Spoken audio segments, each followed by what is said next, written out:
為我都推咗，好似推咗一兩次嘅，因為我真係好怕痛。死啦，我冇痛㗎，我好黐線㗎，我癲㗎，我尖叫㗎喎，係啊咁樣啦。咁佢哋好好啦，舒緩到我啦。真係好 personalize 每一樣嘢俾每一個客。Hello，我係 Vicky 啊。其實我應該頭先數埋，我哋15%，唔好講咁耐啦。最少15%，我覺得好開心，因為 Gabby 係當年我揾嘅時候咧，冇乜華人嘅女嘅 therapist 有專業嘅可以做呢一個 treatment。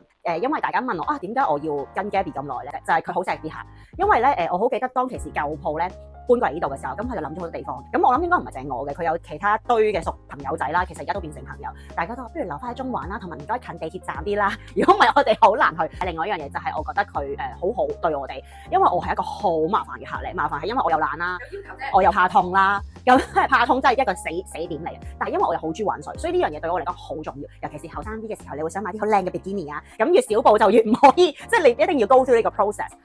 時間過啲，科技又發達啲，咁做 laser。因為我都推咗，好似推咗一兩次嘅，因為我真係好怕痛。咁佢哋嘅 therapist 就非常之好。我係記得嗰個過程啦，我喺度話死啦，我冇痛㗎，我好黐線㗎，我癲㗎，我尖叫㗎喎，係啊咁樣啦。咁佢哋好好啦，舒緩到我啦。跟住同埋最重要係一路整嘅過程咧。咁通常你咪嘟嘟嘟嘟咁樣嘅。咁佢哋係因為我好怕痛嘛，每一次係嘟嘟就敷冰。